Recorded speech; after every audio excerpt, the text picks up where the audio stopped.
안녕하세요. 오늘도 사연살롱을 찾아주셔서 감사합니다. 종갓집 며느리로 25년간 눈물의 세월을 살아온 50세 여자예요. 참 꽃다운 나이에 시집가서 어느덧 25년이란 시간이 속절없이 흐르고 말았네요. 생머리에 젖살이 통통한 얼굴에 제 25사진을 보고 있노라면 눈물만 흐릅니다.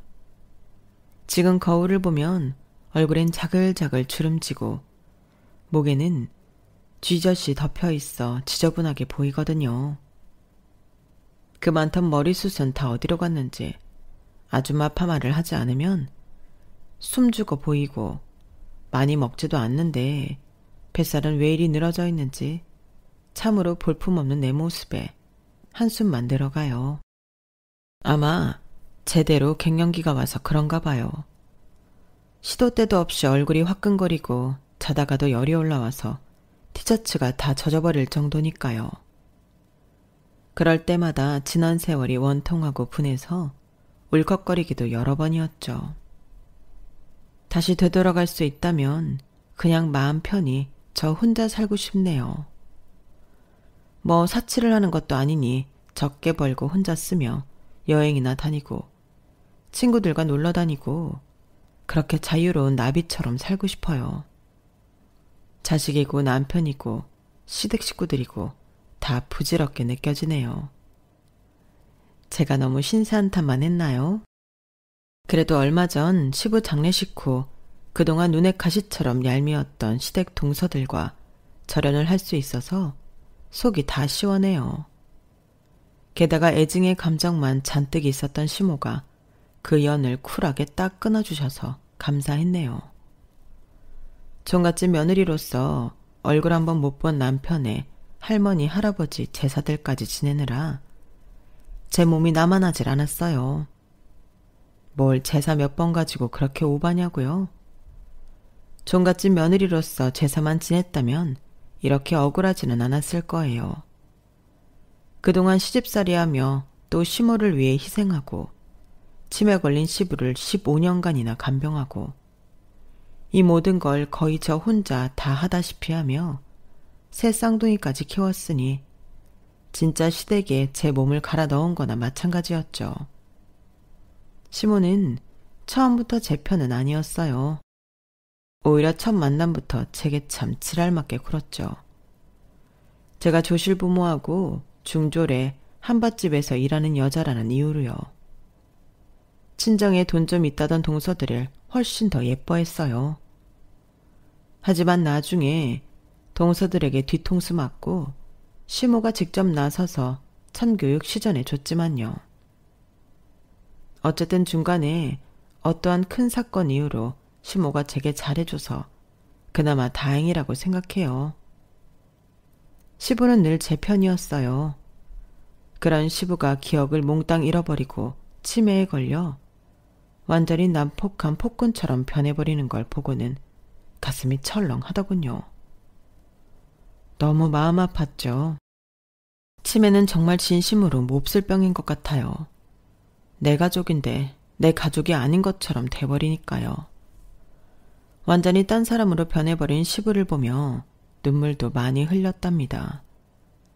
주위를 보면 상속 재산이 조금이라도 있는 집들은 거의 70% 이상은 잡음이 있는 것 같아요. 저희 시댁도 그랬고요. 재산이 엄청난 것도 아니고 대출을 아직 다 갚지도 못한 코딱지만한 건물과 시골 땅 갖고도 죄다 덤벼들더군요. 서로 가져가려고요. 그런데 시모가 나타나 한 큐에 정리해 주었어요. 처음으로 시모에게 고맙다는 생각이 들었죠. 대체 제게 무슨 일이 있었는지 어떻게 살아왔는지 궁금하시죠? 지난 몇십 년간 하도 마음이 답답하여 점집에 가서 굿이라도 할 판이었는데 이렇게 사연살롱 여러분께 낱낱이 구함으로써 한풀이를 대신할 수 있게 되었네요. 여기에 속시원히 다 털어놓고 제대로 한풀이 해보렵니다. 제 한풀이를 끝까지 들어주실 거죠? 그럼 지금부터 시작해 볼게요. 전 어려서 참으로 가부장적인 집에서 자랐어요. 남자는 하늘, 여자는 땅인 집이었죠. 덕분에 저희 친정엄마는 시댁살이를 하며 고생 참 많이 하고 사셨어요. 게다가 저희 할머니 할아버지께서 둘 다 제 분수를 모르고 돈이 있으면 있는 대로 다 쓰는 스타일이어서 그 돈 메꾸느라 외벌이었던 저희 아빠도 힘드셨을 거예요. 그래도 자기 부모인지라 저희 아빠는 자기 어머니 아버지를 위해서라면 뭐든 할 기세였죠. 바보 같고 속 터지는 양반이었어요. 아빠는 말단 공무원이셨는데 지금도 공무원 월급이 박봉이라고 난리잖아요. 그때라고 뭐 별반 다르지 않았죠. 그 돈으로 식구들 생활비에 사고치고 다니는 자기 부모 뒷수습까지 하느라 당최 돈을 모을 수 없었을 거예요. 며느리인 엄마는 속이 썩어 문드러졌을 거고요. 우리 할머니 할아버지가 하셨던 만행이 몇 가지 기억나네요. 저희는 16평 정도 되는 단독주택에 살았는데 방 2개에 다락방 1개였던 코딱지만한 집이었죠.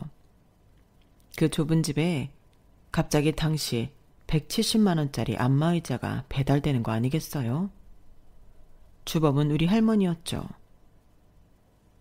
야, 현지 엄마야. 이 안마의자 너무 좋지 않니? 너도 일로 와서 한번 해봐라. 온몸에 근육이 다 풀어진다니깐. 아니, 어머님. 이게 뭐예요? 이거 빌리신 거예요? 빌리긴 170만 원이나 하는 비싼 걸 누가 빌려주냐? 샀지. 아니, 어머님께서 무슨 돈으로 사신 거예요? 지난달엔 90만 원짜리 옥장판을 갖고 오셔서 그 돈도 아직 다 못 갖고 있는데 또 이런 걸 들이시면 어떡해요? 야, 네가 시애미 안마 한번 해준 적 있더냐? 효도하는 자식들이 없으니 이렇게라도 호강하려는 게지. 내 건강 내가 챙겨서 100살까지 살 거니까 니들은 돈이나 내줘라. 그리고 이 돈이 네 주머니에서 나오냐? 다 내 아들 주머니에서 나오지. 넌 상관 마라. 할머니는 의료기기 매장에 거의 VIP 고객이었을 거예요. 매달 뭘 그리 바리바리 갖고 오는지. 우리 아빠 월급으론 도저히 감당 못할 것들이었죠. 결국 나중엔 헐값에 중고로 내다 팔 수밖에 없었고요. 더 복장 터지는 건 할아버지였어요. 할아버지는 아예 대놓고 저희 엄마에게 화투치게 돈 달라고 하더군요. 애미야, 너 꽁쳐놓은 돈 좀 없냐? 내가 딱 5배로 불려서 이따 저녁까지 갖다 주마. 네? 아버님, 또 화투치러 가시는 거예요? 저 돈 없어요. 현재 아빠가 월급 타는 족족 어머님 아버님 2분이 다 갖고 가시니 당장 콩나물 한 시를 살 돈도 없다고요. 에이, 여자가 재수없게 울고지랄이냐. 아, 돈 주기 싫으면 말아. 며느리인 우리 엄마가 아무리 울면서 호소해도 씨알도 먹히지 않았어요.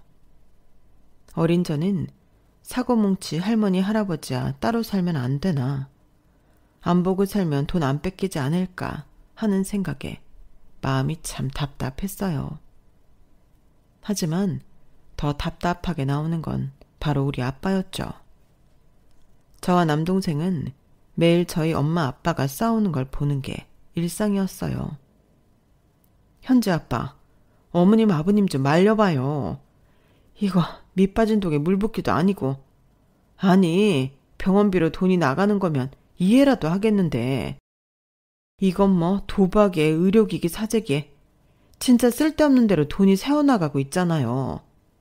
당신 맨날 공무원 생활하며 박봉에 스트레스 받는다고 하는데 이렇게 돈 빼앗기고만 있을 거예요? 뭐? 아니, 우리 엄마 아버지가 말년에 취미생활 좀 하시겠다는데 자식으로서 그거 하나 못 해드려? 우리 부모님이 앞으로 사시면 얼마나 더 사시겠어. 여자가 집에서 조용히 살림이나 잘하고 애나 잘 키우면 되지. 뭐 말이 많아. 속에 경일 끼었죠. 벽에 대고 외치는 거나 다름없었어요. 당뇨가 심했던 할아버지는 자기 몸을 잘 챙기지도 않았어요. 맨날 단팥빵이랑 샌베이, 요즘 말로 하면 생과자라고 하나요? 그걸 장롱에 숨겨두고 몰래 혼자만 드셨죠. 손녀인 제가 가면 화들짝 놀라며 과자를 뒤로 숨기셨어요. 진짜 철없는 노인네였죠. 그러니 당뇨가 너무 심해져 나중에 눈도 잘 안 보이고 손발이 썩어 들어가기 시작했어요. 급기야 입원을 해서도 단팥빵을 찾더군요. 결국 할아버지는 병원에서 당뇨 합병증으로 돌아가셨어요. 철없던 할아버지와 할머니는 그래도 부부간의 정은 좋았는지 할아버지가 돌아가신 후 할머니께서는 세상을 다 잃은 듯 시름시름 앓더군요. 맨날 눈물로 밤을 지새는 듯 했어요. 처음으로 할머니께 측은지심이 들었죠. 그렇게 할머니도 할아버지가 돌아가신 지 채 100일이 지나지 않았을 때 심장마비로 자다가 저 세상으로 떠나버리셨죠. 거의 석 달 차이로 두 분을 떠나보내시고 장례식장에서 가장 많이 운 건 아빠나 직계 자손들이 아닌 엄마였어요. 엄마는 몸이 축 처질 때까지 땅에 코를 박고 우시더군요. 연신 대성통곡을 하는 엄마가 저는 잘 이해되지 않더라고요. 엄마, 그만 좀 우세요. 이러다 엄마도 돌아가시겠어요. 솔직히 할아버지 할머니가 엄마 힘들게만 하고 구박만 해댔는데 뭐가 그리 슬프세요? 속 시원하지 않아요? 너무 허무해서 그래. 지난 15년간 시댁에 내 몸과 영혼을 다 바쳐 갈아놓고 살았는데 오직 저 양반들 비위 맞추며 살아왔는데 다 저 세상으로 가버리니 내 존재 자체가 없어지는 것 같아서 마치 내 부모님이 돌아가신 것 같이 슬프네. 현지야, 우리 딸은 절대 엄마처럼 살지 마. 너는 너 자신을 위해서 살아. 알았지? 엄마의 뜻을 알다가도 모를 것 같았지만 엄마의 말처럼 전 절대 엄마처럼 살진 않겠다고 다짐을 했죠. 하지만 지금 와서 돌이켜보면 저희 엄마는 15년간 시집살이를 했고 전 무려 25년간 독한 시집살이를 했으니 결국 제가 승리한 건가요? 아님 패배한 건가요? 여튼 제가 바보천치였음은 기정사실이네요. 하지만 어쩌겠어요. 결혼하기도 전에 속도 위반으로 새 쌍둥이가 생겨버려서 제대로 코가 깨어버린걸요. 다 제 팔자를 제가 스스로 마구 꼬아버린 거죠 뭐. 에휴, 역시나 한숨만 나오네요. 팔자를 꼬아도 금동아줄로 꼬았으면 그래도 나았겠지만 완전히 썩은 동아줄로 꼬았으니 고생 좀 했더랬죠. 여튼 말썽쟁이 조부모님이 돌아가시자 이번엔 아빠가 사고를 치더군요. 잘 다니던 공무원 직장을 때려치고 갑자기 사업을 하겠다고 나섰어요. 공무원 월급이 감질나서 말이야. 티끌 모아 태산이라고 하지만 내 생각에 그냥 티끌 모아 티끌 뿐인 것 같아. 사내로 태어나서 큰일 한번 저지르고 가야 속이 시원할 것 같아. 내가 일 한번 제대로 내볼게. 다들 나만 믿으라고. 돈방석에 앉게 해줄 테니. 현지 아빠, 그게 무슨 말이에요? 갑자기 웬 사업? 그냥 다니던 직장에 달 다니면 말년에 공무원 연금 타고 좋잖아요. 제발 더 이상 일 벌이지 마세요. 제발요. 우리 식구는 도시락 싸들고 다니며 아빠를 말렸지만 아빠의 무쇠고집은 그 누구도 꺾을 수 없었어요. 그리고 1년 후 돈방석은커녕 아빠의 사업은 제대로 망해버려 그나마 있던 코딱지만한 집까지 날려버렸죠. 우리 네 식구는 판자촌 단칸방으로 피난 가듯 몸을 숨길 수밖에 없었어요. 그도 그럴 것이 아빠가 사채빚을 몽땅 끌어 썼는데 그때 당시 사채 이자는 실로 어마어마했었고 조폭들이 연루되어 있었는지 무서운 사람들이 우리 집 문을 연신 두드려댔거든요. 심지어 신체 포기각서까지 들이밀면서 말이죠. 우리 식구는 판자촌 단칸방에 숨으러 들어간 게 맞았어요. 겨우겨우 전학을 가서 중학교를 이어 다닐 수는 있었어요. 아빠는 팔자에도 없는 노가다판에 가서 일을 해야 했죠. 생전 처음 해보는 막노동에 아빠는 몸이 이곳저곳 성치 않았어요. 파스 냄새가 늘 진동을 했죠. 호기롭던 아빠의 어깨는 늘 축 처져 있었고 보다 못해 엄마는 중학생이었던 절 데리고 신작물 본다는 곳에 찾아갔어요. 엄마도 이런 곳이 처음이라 무서워서 딸인 저와 함께 간 거였죠. 새빨간 립스틱에 날카로운 눈매의 무당에게 아빠의 사주를 들이밀자 무당이 저희에게 딱 쏘아붙이더군요. 아니, 이미 죽은 사람 사주를 갖고 오면 어쩌라는 거야? 지금 나 놀리는 거야 뭐야? 내 신기를 의심하는 거냐고. 아, 재수없는 모녀 같으니라고. 무당 선생님, 죽은 사람이라뇨. 멀쩡히 살아있는 제 남편 사주예요. 일이 하도 안 풀려서 답답해서 가져온 건데 대체 무슨 말씀이세요? 그제서야 무당은 표정이 좀 풀어지더군요. 아직 안 죽었다고? 에휴, 불쌍한 모녀 같으니라고. 자, 복비 다시 가져가. 이 돈으로 장례 잘 치르고 가는 길 외롭지 않게 노잣돈으로 쓰라고. 얼른 가! 저와 엄마는 진짜 떨떠름한 기분으로 집으로 돌아왔어요. 그리고는 딱 이틀 뒤 충격적인 비보를 듣고 말았죠. 아빠가 공사판에서 일하시다 추락하는 크레인에 깔려 돌아가시고 만 거였어요. 엄마는 아빠의 장례를 치르며 거의 혼절하다시피 우셨어요. 아휴, 나 혼자 어떻게 살으라고. 그렇게 갑자기 떠나버리면 어떡해. 그 위험한 공사판에 떠미는 게 아니었는데 그놈의 사업한다고 네 아빠를 사지에 몰아넣었구나. 다 내 탓이다. 이 못난 마누라를 용서해줘요 여보.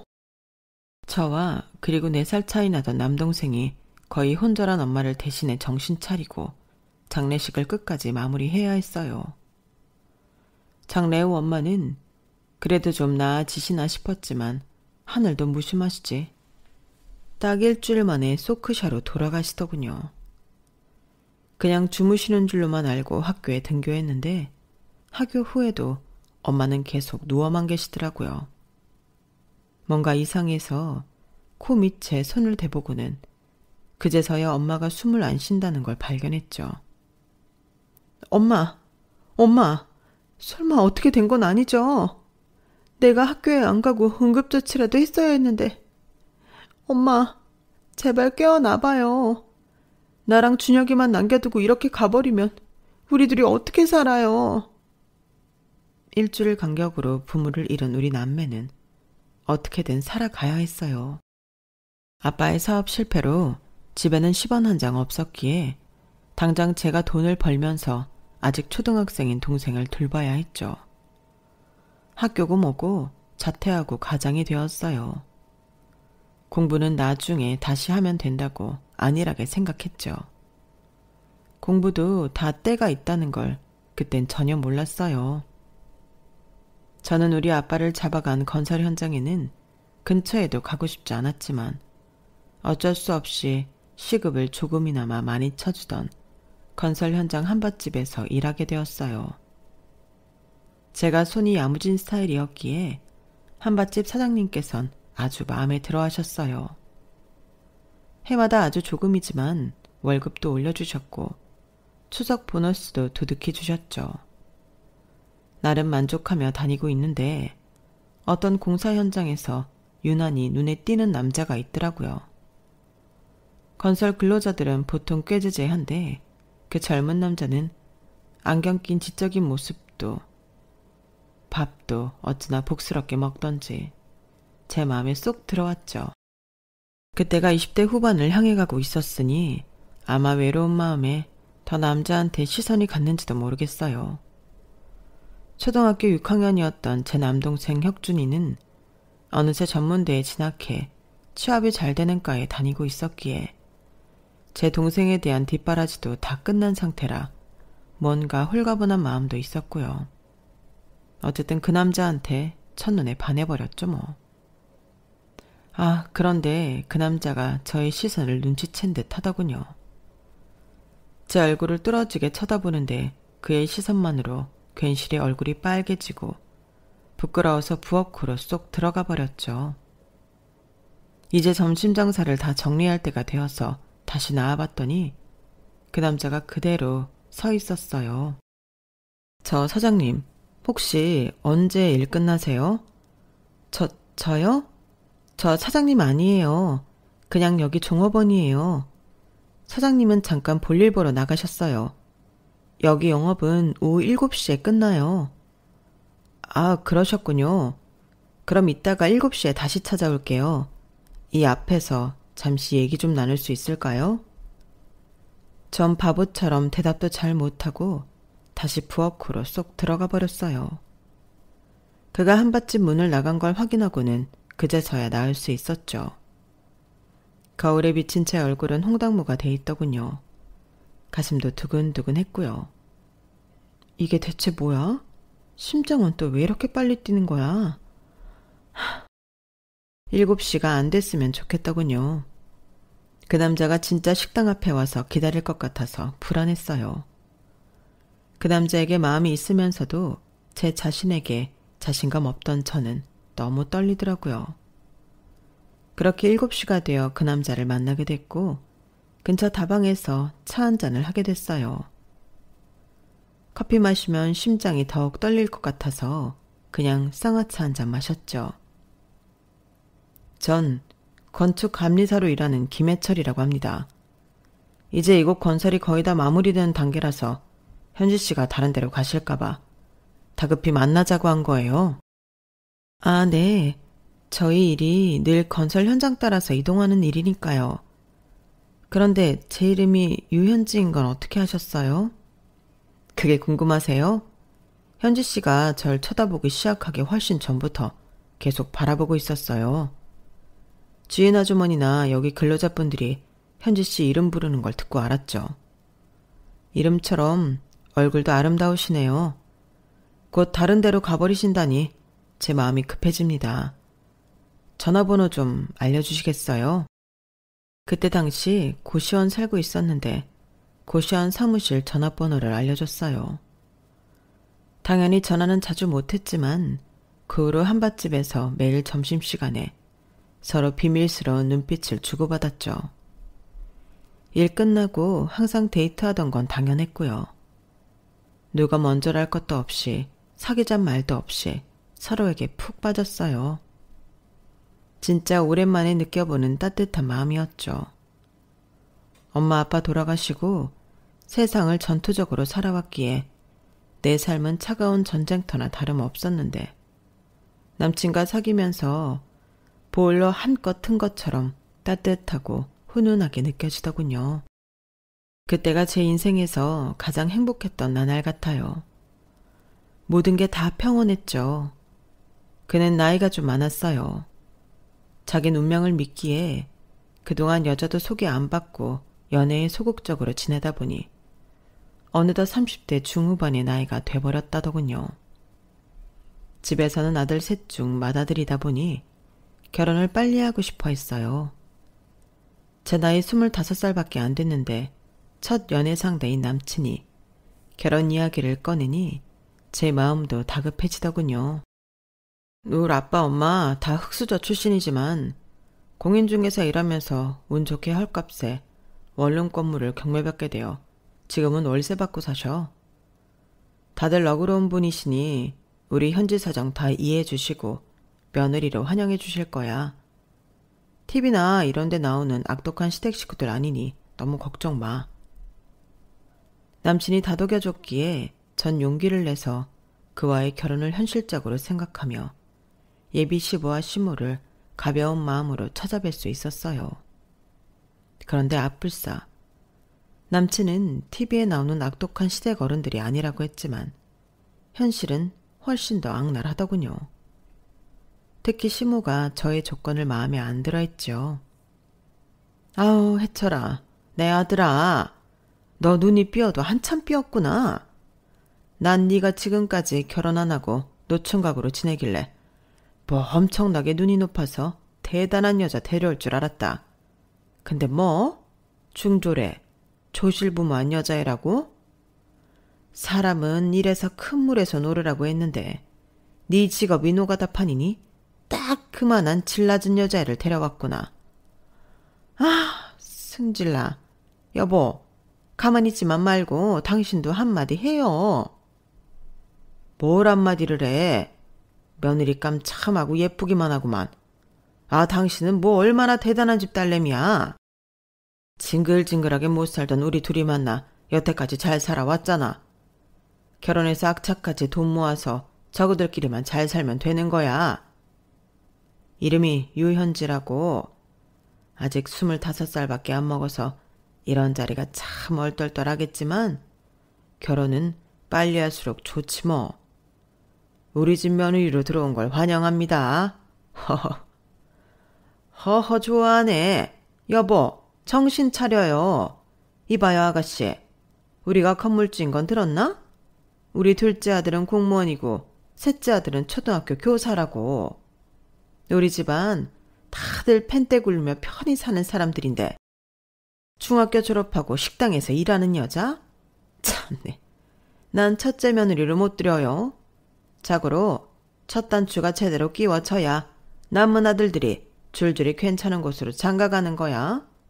아가씨는 아가씨 수준에 맞는 집안 며느리로 들어가라고. 전 이런 모욕은 처음 들어봤기에 눈물이 주르르 흘렀어요. 동시에 분노도 치밀어 올랐죠. 말씀이 심하시네요.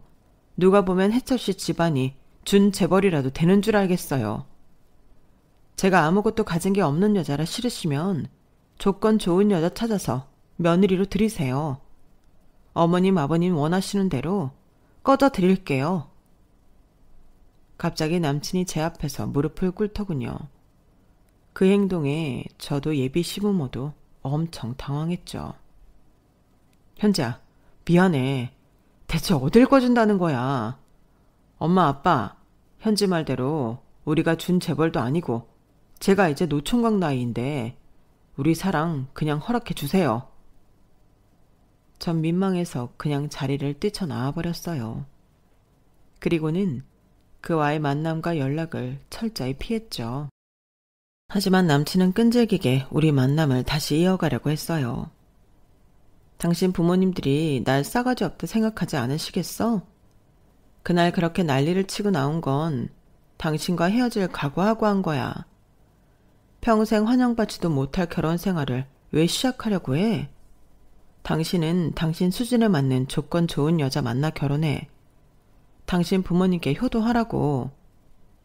안 돼. 그럴 수 없어. 난 우리 현지랑 결혼해서 아이 낳고 행복하게 오래오래 살 거야. 절대 이혼 같은 거 안 하고 말이야. 현지야, 나랑 사는 거지 우리 부모님하고 사는 거 아니잖아. 그리고 이거 받아. 이거 우리 아버지가 주신 거야. 현지랑 다시 잘해보라고 하셨어. 우리 사이 응원해 주셨다고. 그가 제게 건넨 건 낡은 반지였어요. 너무 깜짝 놀랐죠. 이거 우리 할머니가 아버지한테 물려준 반지래. 낡았지만 순금에 귀한 거야.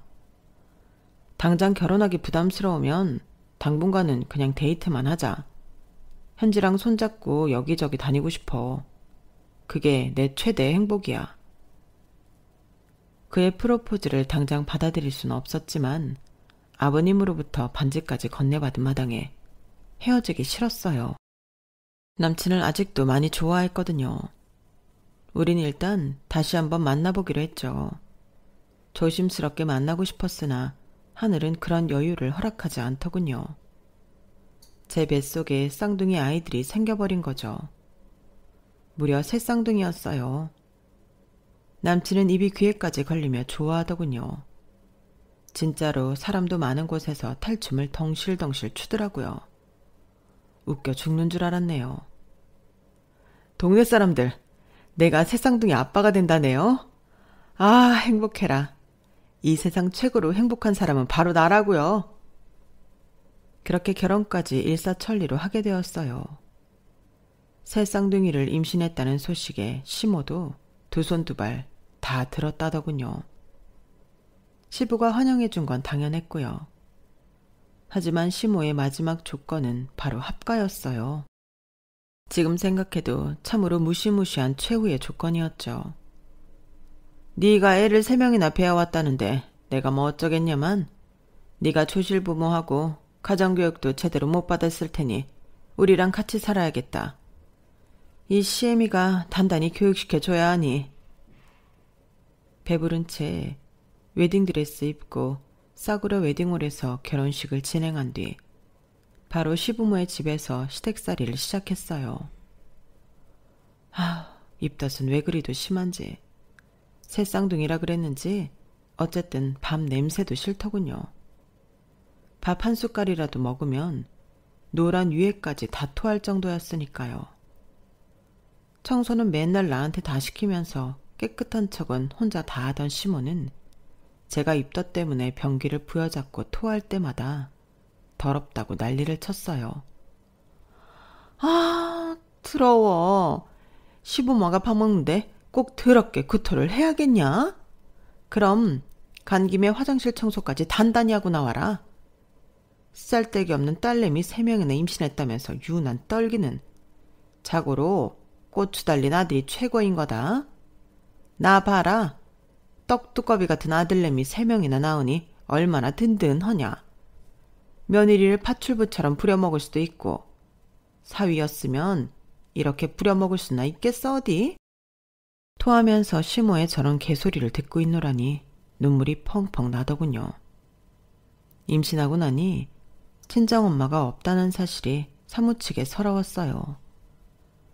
마치 눈알까지 쏟아져 나올 만큼 얼굴에 핏대 세우며 구토한지라 시모 말에 대꾸할 기력도 없는데 그래도 내 편인 시부가 대신 대꾸해 주더군요. 아니 여보, 말 뻔세하군. 우리 큰며느리가 무슨 이 집 파출부야? 제 몸도 무거운데 앞으로 당신이 살림 다 해. 뱃속에 아기 3명이나 들어있으면 얼마나 힘들겠어? 여자의 척은 여자라더니 당신도 출산해봤으면 힘든 거 뻔히 알면서 며느리를 부려먹으려 해? 늘 제 편을 들어주는 시부에게 진짜 감사했어요. 그 후로도 시부가 정신줄을 놓기 전까진 마치 친정아버지처럼 다정하게 대해주셨죠. 전 3명의 딸내미들을 출산일까지 제 뱃속에 품고 있기 너무 힘들어 병원의 제안하에 제왕절개로 좀 일찍 나왔어요. 신생아일 때는 잠을 거의 잘 수 없었지만 그래도 조금 키워놓으니 그렇게 예쁠 수가 없더군요. 내 목숨 다 바쳐 이 아이들을 위해 살아야겠다는 생각이 들 정도로요. 이 집의 둘째 아들과 셋째 아들, 그러니까 도련님들은 다 독립해서 살고 있었어요. 그러다가 갑자기 한 달 차이로 둘 다 결혼을 한다고 선언하더군요. 시모는 아무것도 볼 것 없는 저와는 다르게 둘째, 셋째 며느리감들이 친정이 잘 산다며 저한테 대놓고 비교질하더군요. 야 큰애야, 둘째, 셋째 며느리들 들어오면 네 기가 팍 죽겠다. 둘째 며느리는 무려 미국에서 좀 살다 들어온 애고 셋째 며느리는 대기업 다니면서 돈 잘 버는 애란다. 이게 우리 집안 클래스지 뭐. 근데 너랑 비교돼서 웃자냐? 그렇게 동서들이 좋으면 동서들하고 같이 사시면 되겠네요. 어머님, 왜 굳이 큰아들 부부를 끼고 살려고 드세요?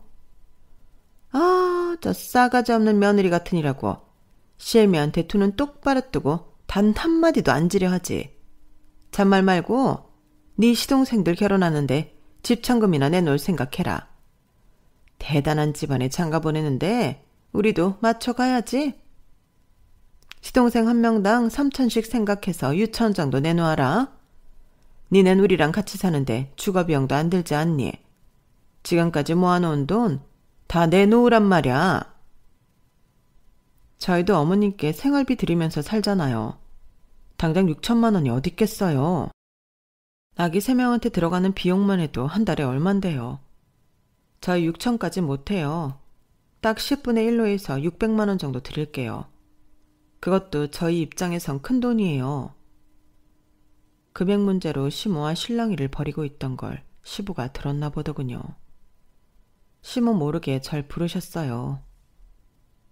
그나가 네 시애미가 욕심이 과하지? 내 아들들 장가 보냈는데 왜 너한테 돈 내놓으라고 하는지. 저놈의 옆에내는 참. 이 돈 받아라. 이 시애비가 수십 년간 꼽을 쳐놓은 돈인데 한 5,500 정도는 될 거다.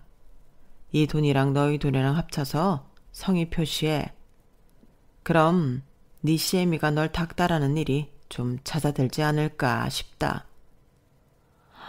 감사합니다, 아버님. 매번 이렇게 절 챙겨주셔서 진짜 감사드려요.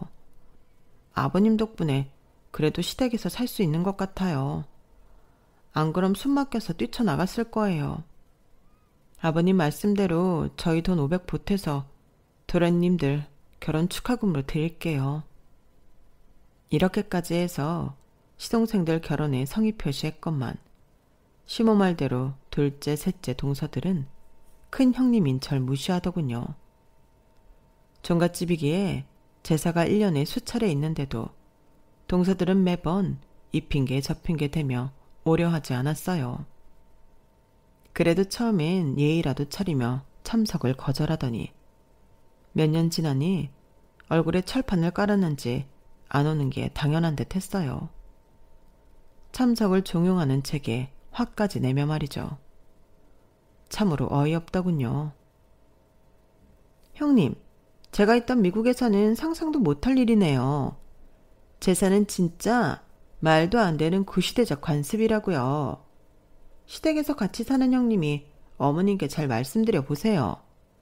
전 이런 몹쓸 관습 못 따릅니다. 제사 참석 못한다고요. 뭐? 그렇게 매번 미국 들먹일 거면 미국 가서 살지. 뭐하러 한국 살아? 그리고 그런 말이걸랑 동서가 직접 어머님께 전달해. 왜 나만 나쁜 년 만드는 거야? 로마에 가면 로마법을 따르라 했어. 이번 제사는 꼭 참석해. 알았어? 하지만 둘째 동서는 이번에도 오지 않았어요. 너무 분해서 이가 갈리더군요. 셋째 동서는 그놈의 대기업 다닌다며 맨날 뻐기더니 회사 핑계로 매번 안 왔어요. 형님, 저희 회사에서 진행하는 프로젝트 이번에 뉴스까지 난 거 아시죠? 하긴 전업주부라 뉴스 같은 거 안 보시려나? 어쨌든 해외 합작 프로젝트라 명절은 물론 이번 제사 때도 회사 일 하느라 바쁠 것 같아요. 일하고 있는 거 뻔히 알면서 근무 시간에 전화 주시는 건 좀 예의가 아니든요. 끊을게요. 너무 열이 받아 보글보글했지만 문자로 막내 동서한테 욕폭탄을 날리는 걸로 대신했어요. 매번 절 무시하며 저한테 집안의 대소사를 모조리 맡겨버리는 동서들한테 아주 진절머리가 났죠. 그럴 때마다 늘 제 편이던 남편과 시부는 큰며느리의 고충을 다 이해한다며 절 다독이게 바빴지만 그것도 몇 년이 지나니 그냥 어린아이한테 주는 곶감 같아 싫더라고요. 그렇게 고된 시집살이로 세월은 금세 흐르고 원래도 신장이 아주 안 좋던 시모는 더 이상 본인 신장으로는 제대로 살 수 없을 정도로 기능이 약해져 버렸죠. 본인 건강이 안 좋아지자 호랑이 같던 그놈의 성격도 팍 기가 죽더군요. 시모의 몸과 마음이 엄청나게 약해지는 게 눈에 보였어요. 맨날 눈물바람이었죠. 병원에서 신장이식 수술해야 살 수 있대. 더 이상은 못 버틴다고. 일단 가족들부터 검사해봐서 이식할 수 있는지 살펴보자고 하네. 저희 부부도 마찬가지였지만 무엇보다 놀란 건 남편인 시부였죠. 뭐라고? 신장이 결국 그 지경까지 된 거야? 아휴, 이를 어쩌나. 일단 나랑 아들들부터 검사 받아볼게. 그런데 시모가 그렇게 좋아하고 아끼던 아들들은 모두 부적합 판정을 받았어요. 시부도 마찬가지였고요. 큰며느리인 절 구박하는 재미로 살던 시모가 이젠 제 앞에서 설설 기면서 간곡히 부탁하더군요. 큰애야, 혹시 너도 검사 한번 받아봐 주지 않으련? 이런 부탁해서 정말 너에게 염치가 없구나. 우린 피가 안 섞인 사이니까 뭐 네가 이식해줘야 할 일은 없을 거야. 그래도 혹시 모르니 한 번만, 어? 정말이지 싫었지만 시모 말대로 피 섞인 가족도 아니니 그냥 한번 검사를 받아봤어요. 그런데 하늘도 참 무심하시지. 아무런 혈연관계도 없는 채가 시모의 신장과 이식가능한 관계로 적합 판정을 받고 말았죠. 가족들까지 그 사실을 알게 되자 다들 왕앞의 신하들처럼 제게 허리를 굽히며 부탁했어요. 시댁 와서 그런 융숭한 대접은 처음 받아봤죠. 일단 남편부터 절 설득하기에 나섰어요. 자기야, 정말 염치 없는 부탁이지만 우리 엄마 한 번만 살려주면 안 될까? 또 다른 적합한 신장을 찾기에 시간이 너무 없다고 하니 큰아들인 내가 너무 초조해서 말이야. 그 다음은 당연히 시부였어요. 시부는 심지어 눈물까지 보이면서 제게 부탁하더군요. 큰애야, 네 시애미가 너한테 미운 짓 많이 한 거 내가 다 알고 있다만 산 사람은 살아야 하지 않겠니? 이식만 해주면 이 은혜 내가 평생 잊지 않을 거야. 시부가 울면서 제게 부탁하니 괜시리 저도 눈물이 났어요. 아버님, 한마디만 할게요. 왜 다른 며느리들한테는 검사 받아보라는 부탁하지도 않으시면서 저한테만 다들 이러는지 이해를 할 수가 없네요. 그래도 우리 딸내미들의 친할머니이고 저와 신장이 맞다고 하니 이식해드릴 용의는 있어요. 다만 지금까지 이 집안에 시집와서 시집살이 해온 제 고충을 좀 알아주셨으면 좋겠어요. 큰애야, 정말 고맙다. 내가 진짜로 가족으로 생각하는 며느리는 너 하나야. 이 시애비의 마음을 헤아려줘서 고맙구나. 시애비로서 앞으로 더 잘해줄게. 진짜 고마워. 그렇게 수술대에 올랐고 이식 수술은 잘 마쳤어요. 당연히 하나의 신장으로 살아가는 게 쉽진 않았지만 다행히 시모나 저나 부작용 같은 건 없더군요. 그 후로도 참으로 고마워하던 시부는 앞으로 제게 잘해준다던 본인이 했던 약속을 지키지 못하고 정신줄을 놓아버렸어요. 시부에게 갑작스레 치매가 찾아온 거였죠. 불행히도 착한 치매 이런 거와는 전혀 거리가 먼 치매였어요. 그렇게 다정하고 젠틀하던 시부가 완전히 폭군이자 싸움꾼으로 변해버리더군요. 때론 무섭기까지 했어요. 야, 밥! 왜 밥 안 줘? 밥! 밥! 아버님, 방금 드시고 설거지까지 다 했는데 또 식사를 하시려고요? 방금 먹은 거 기억 안 나세요? 고등어 조림이랑 맛있게 드셨잖아요. 야, 밥 달라고, 밥! 맨날 같은 말 되풀이하면서 집안 집기를 때려부수기도 했어요. 새 쌍둥이를 키우면서 집안일까지 도맡아 하던 제가 도저히 감당이 안 돼 시부를 오전엔 치매센터에 보내고 오후에만 저와 시모가 번갈아가며 돌봤어요. 시모는 저로부터 신장이식을 받은 후엔 아주 순한 양으로 변해서 절 마치 친딸처럼 잘해줬어요. 큰애야, 너한테 시아버지 저런 꼴까지 보게 해서 정말 미안하다. 못낸 시애미 나한테 신장까지 떼어준 너한테 고생을 또 시키는구나. 에휴, 나나 저 양반이나 얼른 죽어야지. 어머님, 산 사람은 살아야죠. 누구나 다 최후엔 늙고 병들어 죽는 거 아니겠어요? 아버님이 치매에 걸리기 전에 저한테 얼마나 잘해주셨는데요. 그거 생각하면 별로 힘들지도 않아요. 고맙다, 큰애야. 이렇게 착한 너를 내가 왜 지난 세월 그렇게도 모질게 굴었는지. 나도 시애미 역할이 처음이어서 그랬나 보다. 정말 미안해. 시모와 뭔가 진짜 가족이 된 기분이었어요. 이제 와서 말이죠. 건강했던 시부는 치매에 걸리고서도 한참을 정정하게 사셨어요. 그랬기에 가족들이 더 힘들긴 했어요. 그래도 저한테 잘해줬던 기억 그거 하나 부여잡고 몸이 부서져라 열심히 간병했네요. 그동안 둘째, 셋째 동서들과 심지어 시동생들마저 거의 찾아오지 않았어요. 명절에도 말이죠. 그들에게 열이 받은 시모가 소리치고 아버지 좀 찾아뵈라고 애원도 해봤지만 아들들도 안 오는데 며느리들이 찾아오겠어요? 참으로 괘씸한 년놈들이었죠. 그러다가 그들이 찾아온 건 바로 시부 장례식 때였어요. 아직 대출도 다 갚지 못한 낡은 건물 하나와 시골에 있는 땅이 시부 명의로 되어 있다는 걸 그들도 알고 있었기 때문이죠. 시부는 자다가 갑자기 심장마비로 돌아가셨어요. 마치 어렸을 적 우리 친정엄마가 돌아가셨던 그 자세 그대로 꼿꼿하게 마치 잠든 것처럼 돌아가셨더군요. 엄마 생각이 나서 119 구급차가 올 때까지 엄청나게 울었네요. 아버님, 이렇게 갑자기 돌아가시면 어떡해요. 뭘 해도 저승보당 이승이 나은 건데. 저 잘해드리지 못해 죄송해요. 아버님한테 짜증 부려 죄송해요.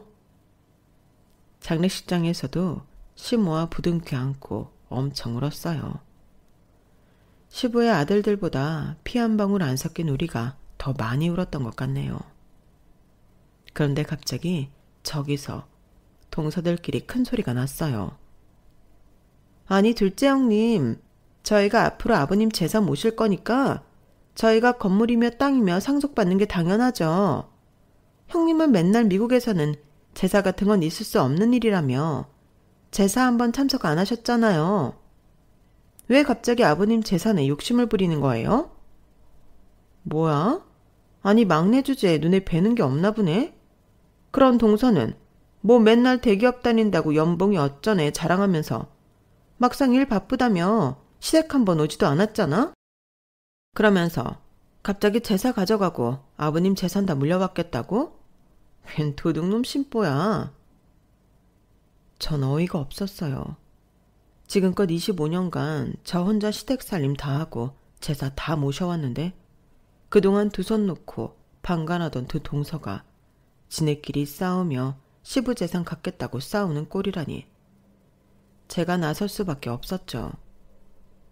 거기 동서들, 맏며느리인 내가 지금껏 다 해왔는데 이제 와서 다 뺏어가겠다고? 아버님 재산까지? 그럴 순 없지. 여태 해오던 대로 내가 제사 다 지내고 재산도 우리가 물려받는 게 맞는 거라고. 그러자 갑자기 뒤에서 시모가 사자어를 내지르며 달려오더니 냅다 둘째, 셋째 동서들의 머리를 쥐어뜯더군요. 야, 둘째, 셋째 니네 결혼해서 한 짓들을 내가 모를 줄 알아? 너 둘째 며느리 저번에 마지못해 시댁 왔을 때 네 아들인 영호가 네 핸드폰 갖고 게임할 때 카톡 슬쩍 봤다. 너 웬 외간 남자랑 놀아나는 것 같더라? 그리고 시엠이 인내욕을 그렇게도 천박스럽게 짓거려놨더라. 내가 모를 줄 알았냐? 우리 아들 이혼 안 시키려고 모른 척하고 있었다만 이제 내 남편도 죽은 마당에 니네들끼리 이혼을 하든지 말든지 마음대로 해라. 나도 이제 2판 4판이다. 그리고 너 막내, 니녀는 나이 40이 다 되도록 애가 없길래 비싼 돈 들여 보약까지 해먹었다니. 뭐? 딩크죠? 피임을 해? 우리 막내 아들한테 다 들었다. 이런 고얀년 같으니라고. 니네 둘째 셋째 아들놈들도 다 꺼져라. 아버지 치매 걸려서 맨날 똥치라고 더럽다고 집에서 오지 않은 것들은 아들 자격도 없어. 이제 와서 제3모? 내 참 금수만도 못한 것들. 니네한테 한 푼도 안 줄 거다. 이 재산은 지금껏 25년간 시집와서 고생해온 큰며느리랑 큰아들 거니까 니네는 눈독 들이지 말고 당장 꺼져버려. 앞으로 자식은 큰아들 한 명뿐이라고 생각하며 살 테니 엄마한테 연락도 하지 말아라. 동서들은 본인들의 비밀을 다 알고 있는 시모의 말에 깨갱하며 혼비백산하고 다 흩어져 집에 가버리더군요. 더 이상 재산이니 어쩌니 입에 올리지 못하고 말이죠. 시모는 우리 부부에게 돌아와 다시금 일렀어요. 아버지 재산 다 니네 명의로 상속받아라. 우리 큰며느리 덕분에 제2의 인생을 살고 있는 내가 무슨 돈이 필요하겠니? 니네만 괜찮다면 난 이대로 너희와 한 집에서 살고 싶구나. 이제 나한테 가족은 너희뿐이니까. 저희 부부와 시모는 다시금 부둥켜 안고 울었어요. 그동안 미운 정, 고운 정 다 들었기에 이제야 진짜 가족이 된 것 같았거든요. 이제 아이들도 많이 컸고 시모가 집안 살림을 많이 도와주기에 저도 나이 50줄에 커리어를 새로 시작해보려 공인중개사 시험에 도전하고 있어요. 저번에 낙방하긴 했지만 이번엔 꼭 합격할 수 있다는 자신감으로 동네 도서관에서 열심히 공부 중이네요. 시모와 남편, 그리고 우리 새 쌍둥이 딸내미들이 저에게 열렬한 응원의 힘을 보내주고 있어요. 요즘 참 기쁘게 공부하고 있네요. 마치 새로운 삶을 살고 있는 듯한 기분이 들기도 해요. 저 꼭 합격하라고 응원의 말씀 많이 해주세요. 지금까지 그래왔듯이 앞으로도 진짜 죽을 힘을 다해 열심히 살아보렵니다. 제발 이젠 꽃길만 펼쳐졌으면 좋겠어요. 여러분의 인생에도 찬란한 빛이 함께하길 기원할게요. 지금까지 저의 길고 긴 인생 이야기를 함께해 주신 여러분께 감사드려요. 건강하시고 행복하세요. 여러분, 사연 댓글에 응원과 현명한 조언 부탁드려요. 좋아요와 구독은 저에게 큰 힘이 됩니다. 오늘도 좋은 일 가득하세요.